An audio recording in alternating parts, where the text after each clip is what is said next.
tinalakay na aralin.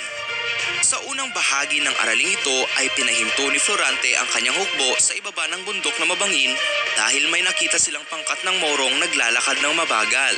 Nakita nila ang isang dalagang nakagapos na sa pakiramdam nila ay pupugutan ng mga moro.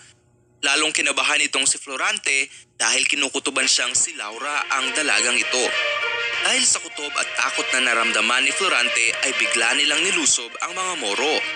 Maswerte ang ilang mga moro dahil nakatakbo sila at hindi napatay ni Florante. Nang wala nang mapagtuunan ng galit si Florante at nawala na ang mga moro, ay lumapit siya sa nakagapos at hindi kumikibong babae. Tinanggal ni Florante ang takip nito sa mukha at totoo nga ang kutob ni Florante. Si Laura nga ang dalaga na siyang dahilan ng lalo niyang pagkagalit.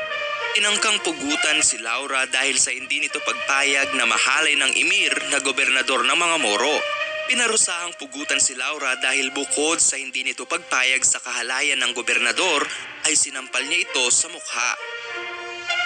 Dali-daling kinalag ni Florante ang gapos sa kamay ni Laura. Iniingatan ni Florante na huwag madikit ang mga kamay niya sa balat ni Laura, tanda ng kanyang paggalang at pagmamahal. Tinitigan ni Laura si Florante. Sinasabi ni Florante na ang mga titig na iyon ni Laura ay ang nakagamot o nakatanggal ng kanyang mga paghihirap na nararamdaman. Sinasabi pa ni Florante na ito ang pinakamaligayang araw niya dahil narinig niya kay Laura ang mga katagang Sintang Florante na nagpapakitang mahal siya ng dalaga. Nang malaman ni Florante na nakabilanggo o nasa kulungan ang hari na si Haring Linceo at ang kanyang amang si Duque Briseo, ay inutusan niya ang hukbo niya at sila ay sumalakay hanggang mabawi nila at mailigtas ang bayan ng Albania mula sa mga mapanakop na Moro. Nang makapasok ang hukbo ni Florante sa kaharian ay pinuntahan niya agad ang bilangguan.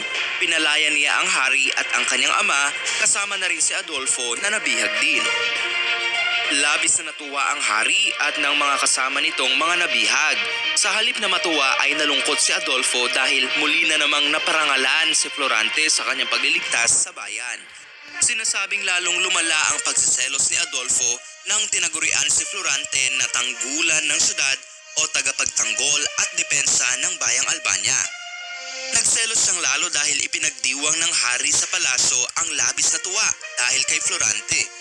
Ang isa pang dahilan ng pagsiselos at pagkagalit ni Adolfo ay nang malaman niyang minamahal ni Laura si Florante. Labis ang pagsiselos at pagkagalit ni Adolfo dahil sa gusto niyang mapakasalan si Laura upang mapasa kanya ang korona at maging kasunod na hari ng Albania.